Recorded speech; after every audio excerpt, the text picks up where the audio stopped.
and it's winter. So, well, it's not winter here. So it's a beautiful day. It could be cold and foggy here, and often it is, but I think we're happy campers. So, let's see, is it 7:30? Yes. All right. Well, we at the Santa Cruz Baroque Festival are very punctual, and they might be playing with. Do you need any help with my? Yes. It says bring them on camera. Should I say yes?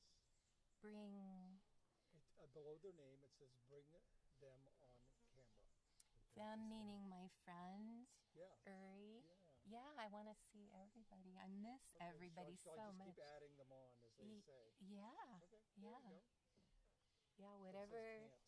Oh, well, then that's okay. Okay. Yeah, it's probably when some. we can. When we can't, we can.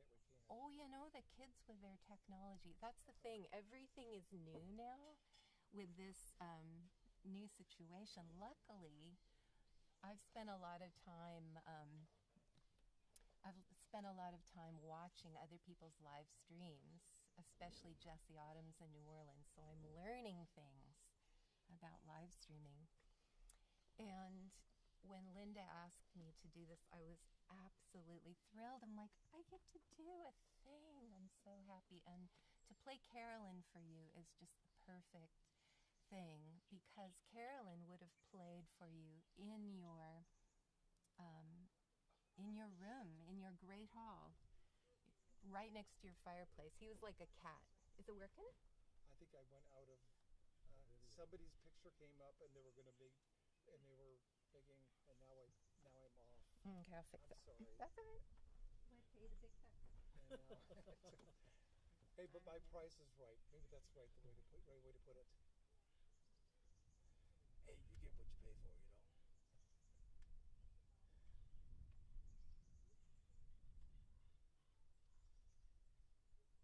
I think bringing them on camera is not a good idea. Okay. All right. So, hi, we're back. So, yeah, there we go. So, I was saying, before my hair fell off, is that Carolyn would have been playing for you in your house, in your great hall. And we would have all been very comfortable and having a very delicious thing to drink and good food and everything. And in the evening, we'd all just relax a little. So I hope you guys all do relax a little and just enjoy where you are, take a break. And that looks good over there, but that's okay. You can't see it. I can. I'm going to start this evening with a piece by Carolyn called The Clergyman's Lamentation. Beautiful piece, and I'm dedicating this one to the good clergy who are working so hard to take care of people who are working for peace and justice in the world. So here's The Clergyman's Lamentation attributed to Turlough O'Carolan.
like to take this opportunity to acknowledge that we're on the ancestral lands of the Awaswas people, or at least right on the border, because actually I think the Ama Mitsun are right over there, probably right where Sandy's house is, which is where I am right now. Thanks to Sandy Sloan for hosting the Baroque Festival first live stream concert.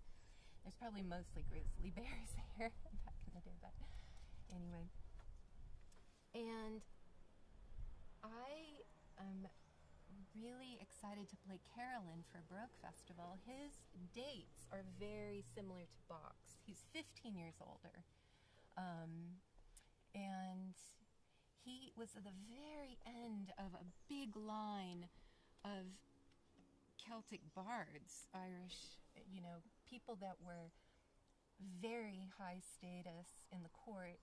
They would, advise kings. If someone couldn't remember something, they'd sing the ballad about why you should do this or that, advisors, right up there, like very wizardy.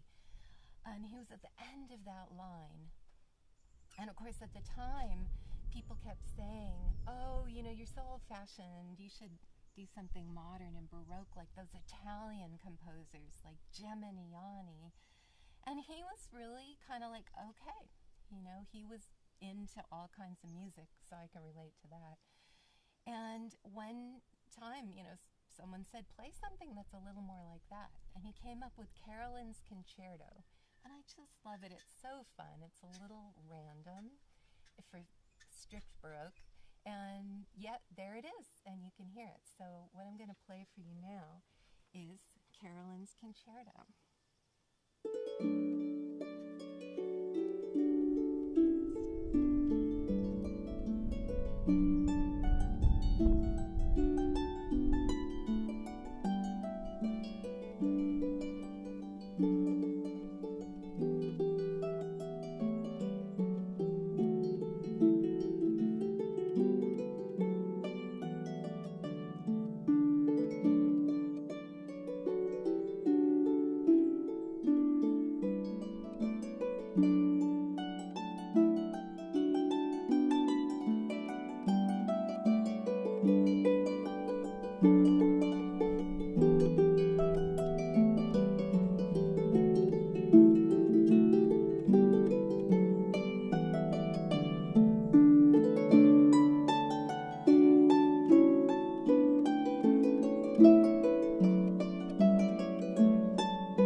very grateful to the Baroque Festival for giving me this opportunity to play, because I haven't had a gig for a long time, and it's so much fun to play for. Shelley, we had a request from the audience listening at home. If you could just speak a little bit louder. Oh, they're having a hard time hearing your speech. Sure, absolutely. Yes, I can totally do that. Absolutely delighted. So I just was thanking the Baroque Festival for having me. And like I said, this is our first attempt at the live stream thing, and it's really, I'm just so happy. I haven't had a gig for a while, and it's fun to play again for this nice group of neighbors. And just for people who want to know where I am, who might know the area, you guys, I'm up the hill from Monte Toyon, where usually, in a usual year, I would be doing community music school teen Celtic camp. And so my heart is kind of very full, and it's just, people know how beautiful this land really is. So what I'd like to do is play a tune called it's called Carolyn's Quarrel with the Landlady. And that should totally resonate for some musicians who, of course, are trying, we're just trying to make a living. Carolyn is going through what a lot of us go through.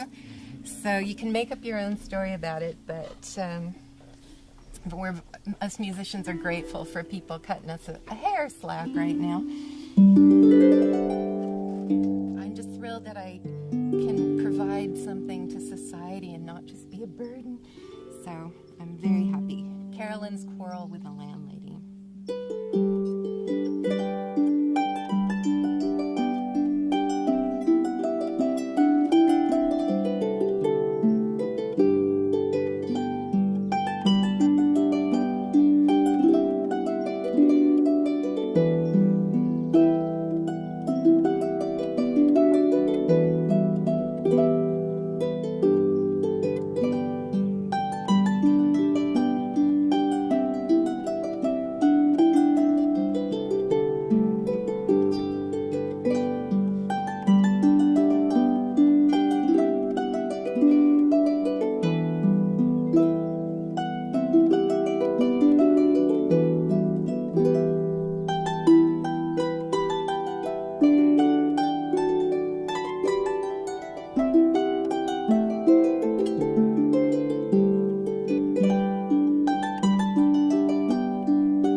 encourage you at home to go ahead and look up Turlough Carolyn. The Wikipedia article is great. You know, it's really informative. It's like having, you know, nice programs with liner notes at the concert. And Carolyn, there's some interesting things about Carolyn, though, that aren't in the regular history based on where he was in his time. I mean, he was blinded at 18 and was apprenticed. His dad was a blacksmith, and they were on the McDermott Row estate. The Battle of the Boyne was 2 years later. It was an interesting time, and it's interesting to put yourself in Carolyn's time as a person who was going around trying to make a living. And, you know, you got your mule and you had your harp, and you're trying to just make a go of it. And in this difficult political climate, he didn't speak hardly any English, but luckily the Protestant ascendancy people, the Anglo-Irish, spoke Irish, a lot of them. And he wrote over 70 songs in Irish. I won't be singing in Irish for you because my Irish is terrible. But I can turn you on to some really good singers in Irish. But he wrote over 200 harp pieces. And many of them were for patrons. So the way his year looked, you know, just day-to-day life, he was touring around. In the winter, though, he would try to find a place to stay for a while. You know, you guys been in Ireland in the winter? So it gets dark at 4, and, you know, it's kind of cold, and not too much snow, hopefully, but still not great traveling with a harp when you can't see and you have a mule. So he would find a nice estate to hole up in, and he would entertain everyone, you know, right by the fire.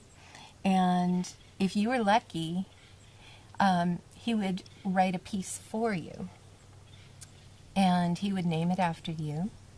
Planksties are the name he sort of used for them. It's not sure if he made it up or if it's using an obscure older word, but it's kind of his thing. And he said that he would write a planksty for a merry host. And you can hear a difference in tone, I think, between some of his pieces. And I'm going to play for you. First, I'm going to start with Fanny Power, who is a daughter of the house of the Powers. And then go into one that I really like, Jessie, and I really like this one, John O'Connor. And you can sort of hear personalities in them, and they definitely are informed by the Irish, what I would hear as an Irish folk song, but of course he sort of defined that for us in a lot of ways. And he was known as a better composer than a harp player. And, you know, but he got around, and I can relate to that too, you know, can get the job done. People would put off weddings and various celebrations until he could get there. So apparently he was good at a party. So here's Fanny Power and John O'Connor.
sweetest little dove flying around. Yeah, a really sweet dove. And there's the bird, they're just coming, and it's going to be a beautiful sunset. It's clear as a bell here. Just beautiful, beautiful. Yeah, there it is. And when I travel, a lot of people are like, don't you want to stay in Santa Cruz in the summer? And I'm like, actually, it's usually cold and foggy. It's pouring rain in Oregon, so it's nice here. So that's the thing about this summer, is the summer in Carolyn's life was a great travel time, and he would run around like a maniac, which is what I tend to do all summer, except for this one. And he would get the news. And let's face it, that's a big deal in, you know, the beginning, very beginning of the 18th century. They don't have the same way of getting the news. And Turlock O'Carolyn was a great, apparently, talker. He would just talk, really fun, good storyteller. And that's an important skill. So he essentially went to camps all summer and a lot of outdoor living. And, you know, it's just what you want to be doing on a beautiful summer day. And some of his planksties sort of reflect, I think, a little more of this. It just sounds a little more like a summer tune to me. Now, I don't know, I do know Planxty Burke and Planxty Drew. They were, you know, members, landed gentry and stuff. But it was complicated, as we all know. These things are complicated.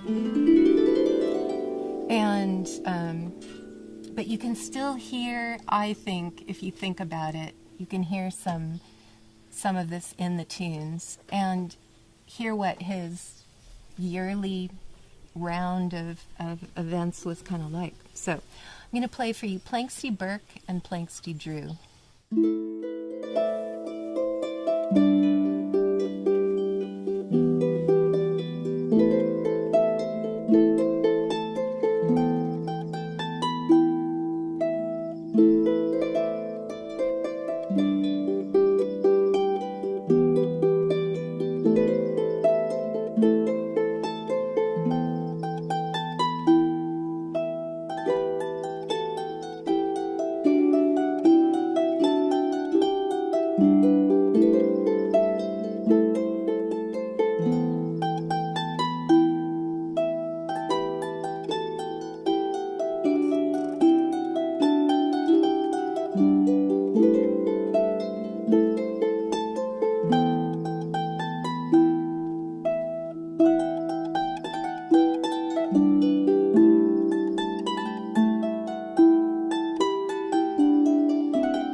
what he was doing, the population right when he was really traveling a lot, the Irish population was probably a little demoralized, and that's putting it gently. But he may, he was able to go around, bring people news. He was inside. Maybe it was, who knows? Just open up to the possibilities. Interesting. Ooh, an airplane. So exciting. So back to him telling stories. One of the great traditions of the bardic tradition is you would tell your story as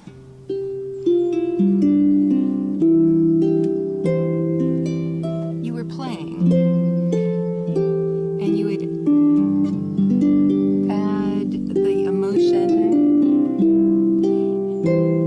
and as I try to do it in Carolyn's style, it's not quite mine, but you can imagine him kind of being like the lady in the silent movies who plays the piano and matches the mood. And apparently he was very, very, very good at it. And I think it'd be fun to try that more.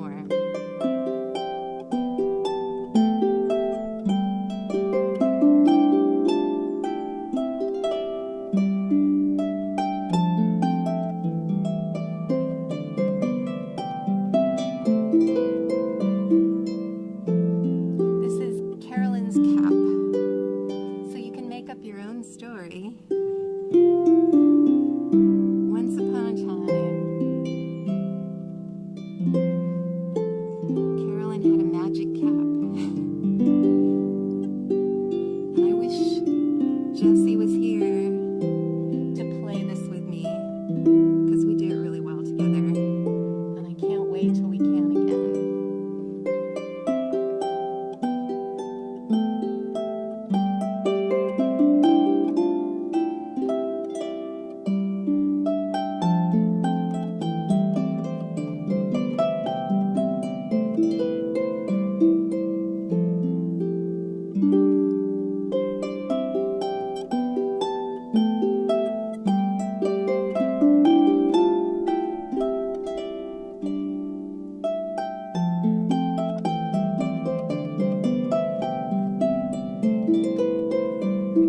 And of course, he always played a lot for dancing.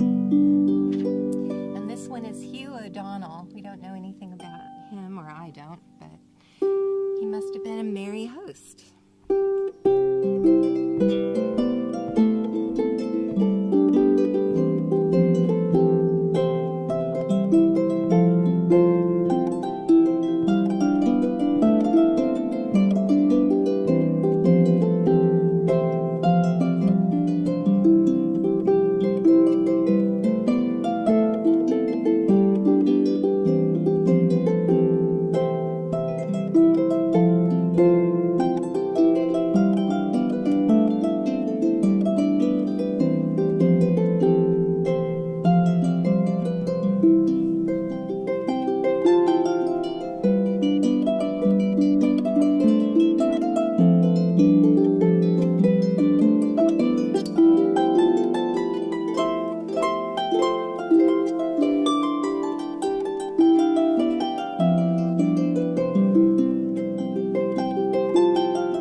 is it 8 o'clock yet? What time is It's it? about 10 after. 10 after. Oh, so I did miss the 8 o'clock howl. We here in this area, we howl to say thank you to our first responders, health workers, everybody who's essential and working hard to keep us safe here. But what I'd like to do is play a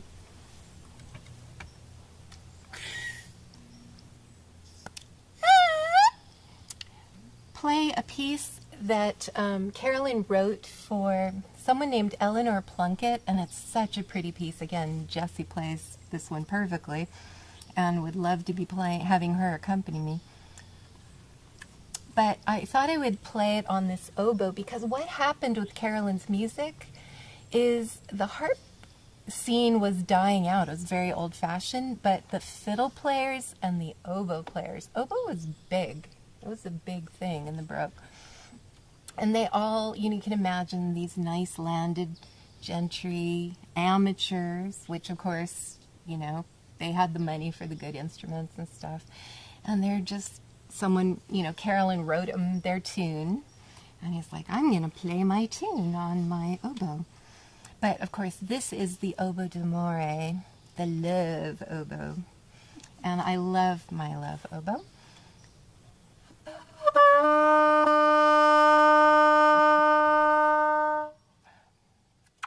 And this will be my howl.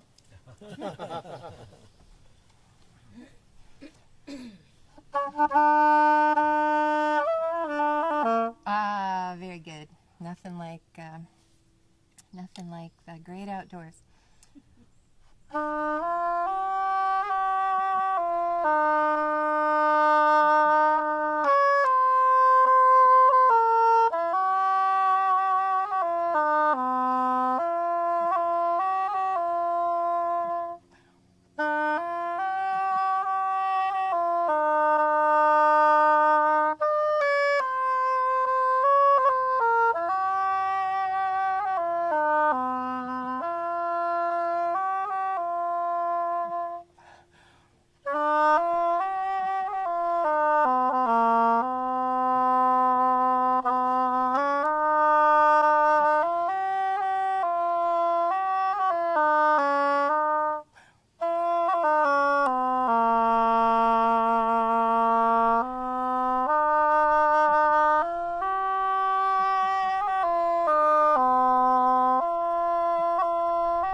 And I think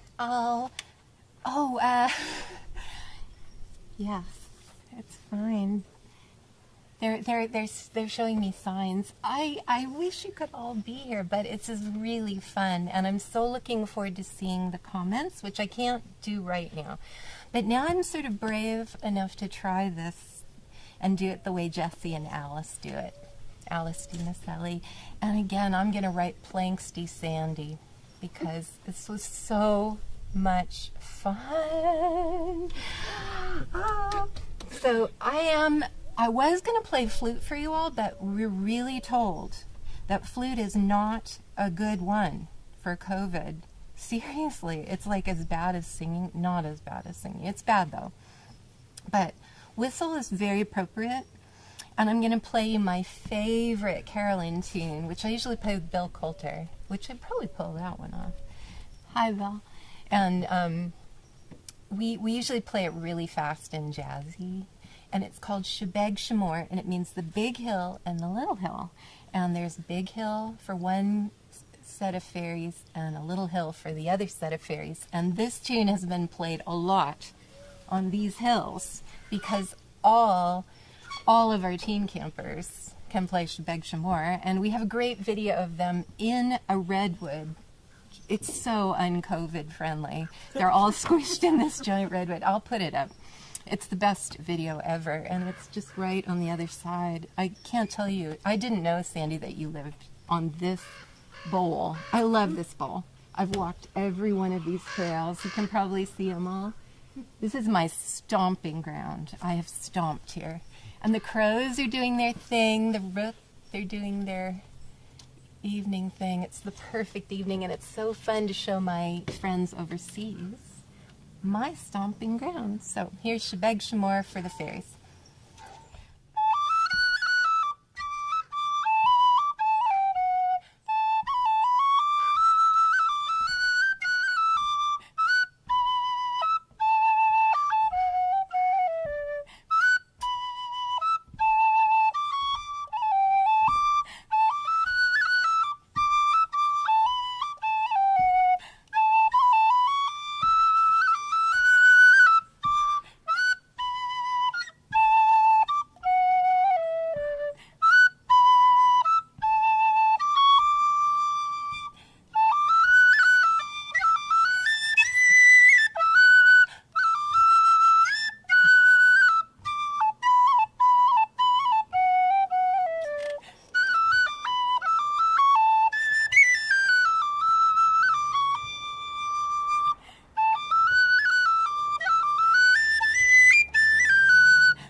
That was fun.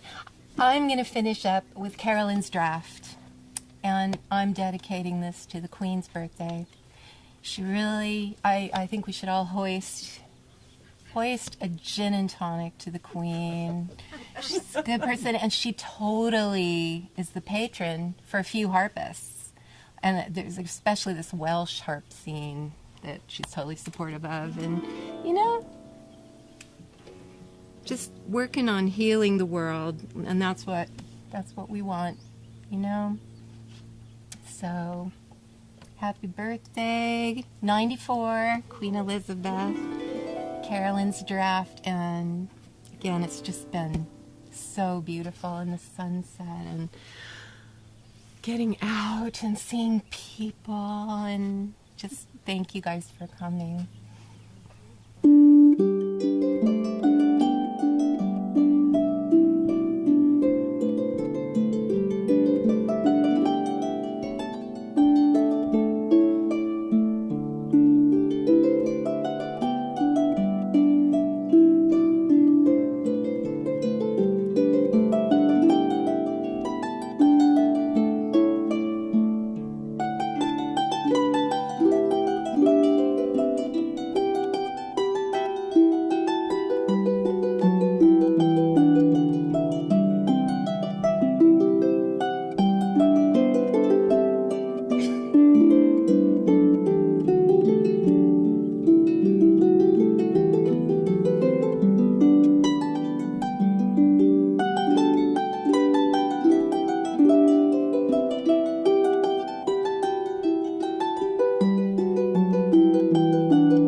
of this tune again?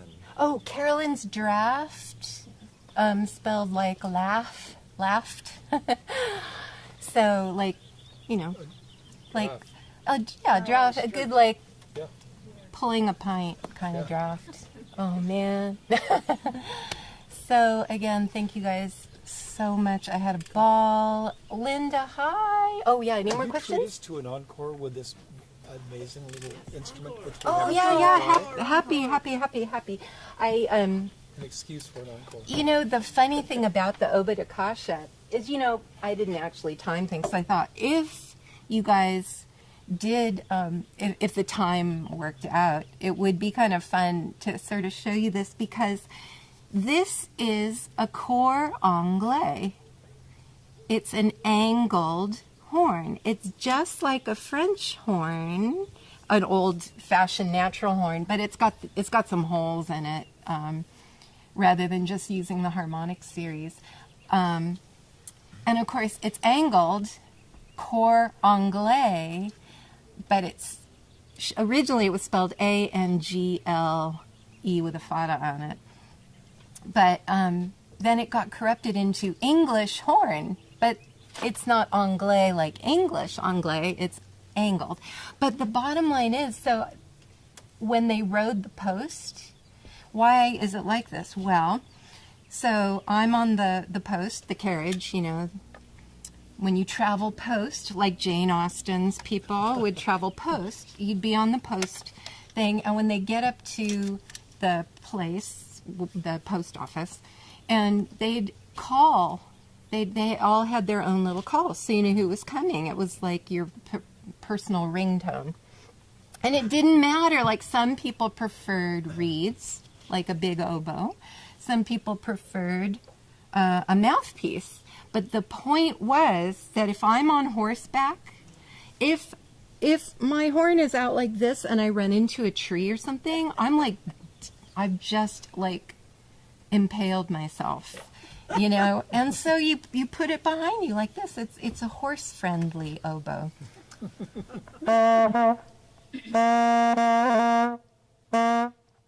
I'll play Jimmy Ward's. Oh man, see, I meant to play this at 8 for the howl, because you guys can't hear this, but I'm blowing this out here and it's echoing the audience here. I don't know if you can. Let me try it.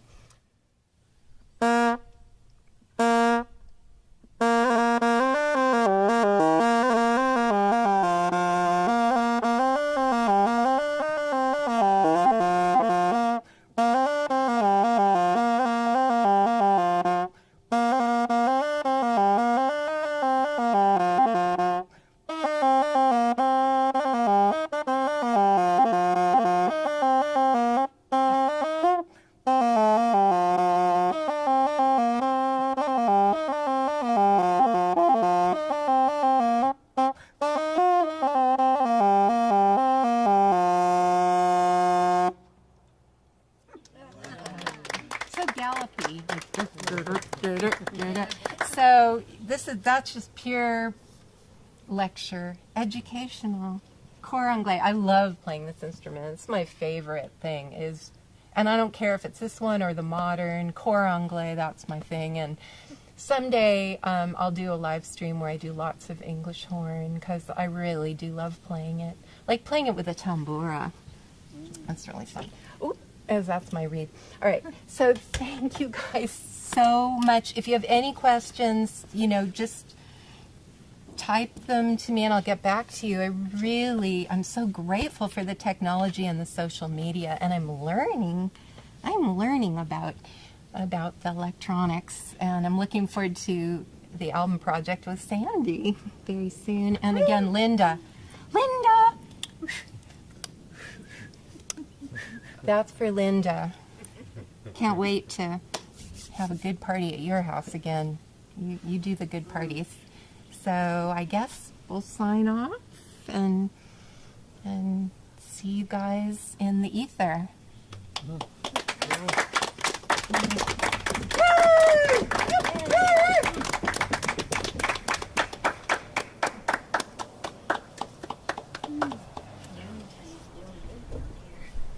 I just pressed finish. I assumed we were ready to do that. Thank you, thank you. That was so much fun. Turn around, look at this. Oh shoot, I should have gotten that. Oh. I'm gonna take a picture. Actually, can you just take a normal picture of me with, like, with the whole setup? Just tell me where to go on this. Much of anything I'm normal. not sure.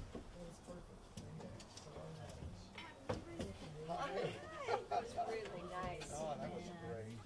Thank you so Thank much. you. That was So wonderful. much fun. What a pleasure. Oh no, I'm so glad. You know, I'm just making it up, but I figure I'm the good person for the first one, because I'm just like,